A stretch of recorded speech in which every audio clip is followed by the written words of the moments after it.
And welcome to this edition of the Coach Kerry Johnson Sports Show. And join me, Coach Kerry Johnson. Coach, tough game on Friday night. A game that kind of just slipped away from you.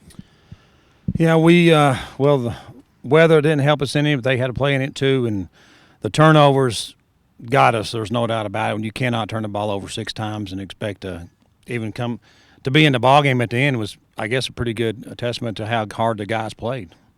We'll take a look at that game, plus we'll look ahead to this week's matchup with the Oneida Indians right after this from the Union Bank. For more than a century, Union Bank has been serving the people of Fentress County.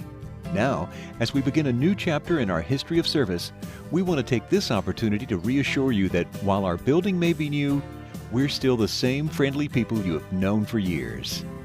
Union Bank, the same people, the same goals, and the same commitment to you. Union Bank, your locally owned hometown bank for more than a century, growing to meet your needs. Equal Housing Lender Member FDIC. And back here with Coach Kerry Johnson. And, Coach, you mentioned the turnovers before the game or earlier in the program. You guys also had a ton of penalties. I think 12 for 113 yards. Yeah, you do. You put take 113 yards away from your yardage total, and along with the turnovers, it's almost it's impossible to overcome pretty much. And the only thing defensively we gave up was a little screen pass to those guys, or they would have had probably negative yardage because we held them to I think negative net total of like 25 yards, minus 25 yards rushing, and they had 110 yards or so passing offense. So a net offense of 80 yards, and we rushed for 200 yards. You think you'd have a better outcome, but like I said, turning the ball over 6 times, you just can't overcome that. Well, their lone score came on a short field, a very short field. I think they started at the 13. I started to say the 12 or 13-yard line. We gave them the ball right there, and we did that a couple of other times inside the 20, and we held them. Our defenses played great. Like I said, we gave up. The only thing they did, they had a little that screen. They hit us 3 or 4 times on that. Obviously, Oneida will be doing the same thing when they see that on film, but we'll hopefully have an answer for that this week, and we can shut down the running game. Maybe we'll have a chance. Coach, it seemed at some times that your offense was just a little bit off kilter, and I attribute a lot of that to not getting a lot of reps and a lot of practice time. Well, I was just talking there, and I think we've had 5 practices in pads. We were shut down the week before, and that plays a big difference. The timing of the offense, it was because we spent last week mostly on defense, and that showed up a lot because we knew we knew we were going to have trouble with trying to shut them down in the passing game, and our secondary was inexperienced. I felt like they were going to be good, and they did play really well. So we kind of neglected the offense, which we're not going to do again. We want to take care of that this week. Coach, your offense, you had just pretty much a basic playbook. Yeah, we were basically running powers and mostly what we refer to as the inside veer was our play calls, and we had our 2 or 3 little pass plays we had in there, and we didn't complete any passes, but every time I think 2 of the pass plays we got a penalty call on. We had the receiver breaking open. Might would have hit that for a touchdown. The guys, that's a good job by those guys when knowing their beat to go ahead and grab the guy and save a touchdown and give him 15 yards instead. So we might would have hit a couple of those. Coach, it's a tough way to start the season, though, to come up with a loss. But as I said, your guys played pretty decent. Yeah, the effort. There's no question in the effort there. It was there all 48 minutes of the game. I'm looking at the film and thinking that one thing we're going to try to get more guys in the rotation this week to get more people on the field, so we're a little fresher at the end of the game. That's one thing we want to do. Coach, what about the injuries and that? What have you got as far as those? Well, that's the one good thing. We come out clean, so we're good on that. But you did have one player I think miss, maybe a couple players because of the quarantine.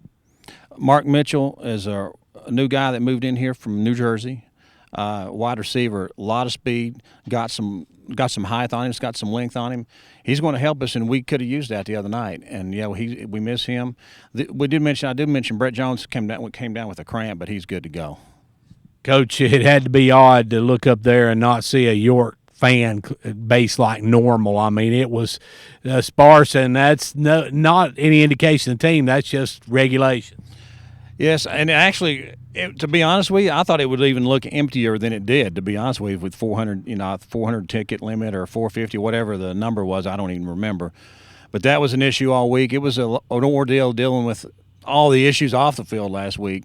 Hopefully, that we can kind of know what's expected this week and move forward and be more prepared. Well, we mentioned this week. This week, the Oneida Indians come to town. We'll take a look at them when we come back after this word from the Union Bank. For more than a century, Union Bank has been serving the people of Fentress County. Now, as we begin a new chapter in our history of service, we want to take this opportunity to reassure you that while our building may be new, we're still the same friendly people you have known for years. Union Bank, the same people, the same goals, and the same commitment to you. Union Bank, your locally owned hometown bank for more than a century, growing to meet your needs. Equal Housing Lender Member FDIC. And back here with Coach Kerry Johnson. And, Coach, this week you got Oneida. Oneida last year, it was just a ground and pound York versus Oneida. I look for a lot of the same this week.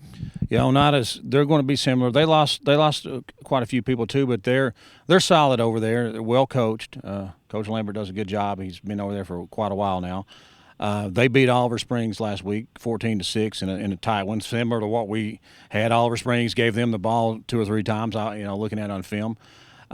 If we can obviously stop the turnovers, they're going to run a lot of different formations, and they'll get in the basic eye, the old-fashioned basic eye, and they got a really good tailback, number 22, who had basically a couple of big runs against Oliver Springs the other night.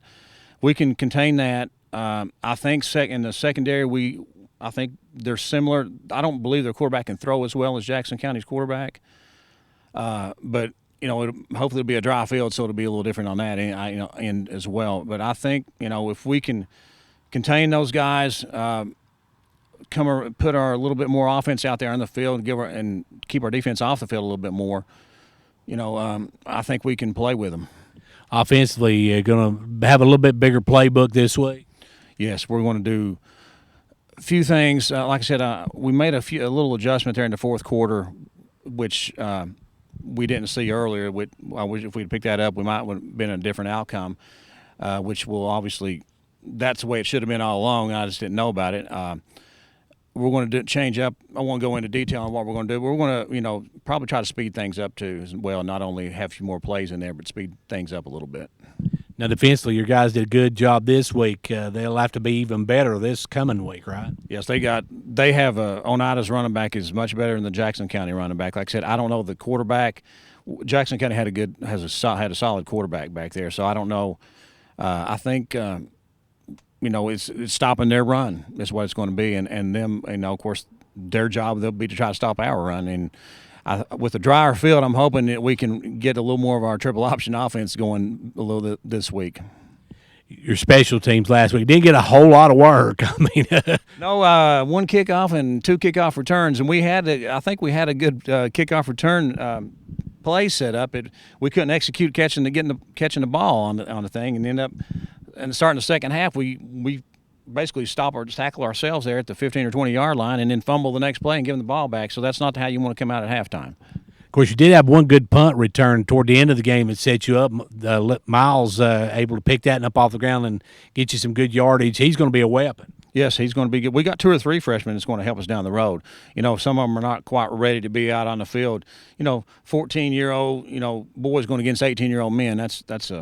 That's a big difference right there. But they're going to be 2 or 3 help us down the road. And, Miles did a good job, played some receiver, played some defensive back as well, and set us up there to give us a chance down here to win it, and just didn't get it in the end zone down there. Coach, give us some numbers from Oneida to look for.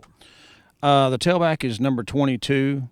To be honest with you, looking at them on film, they had white jerseys and the numbers are very light, so I can't tell you what the numbers were on some of those guys, but I know the tailback's 22. And he's the guy that's their threat. They have a big offense. They have a big offensive and defensive line.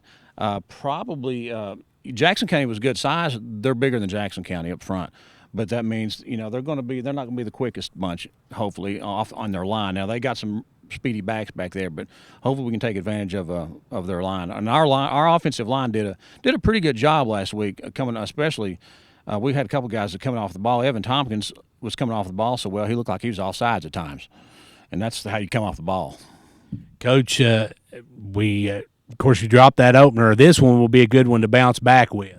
It'd be a big one to get one against Oneida because they're expected to compete for their region championship, and to get one from those guys would be a nice, sweet win right there.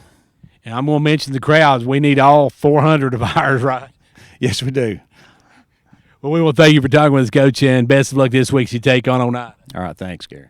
That's going to do it for this edition of the Coach Kerry Johnson Sports Show. Be sure to turn out on Friday night to what 400 of you can. If you can't, be sure to be watching.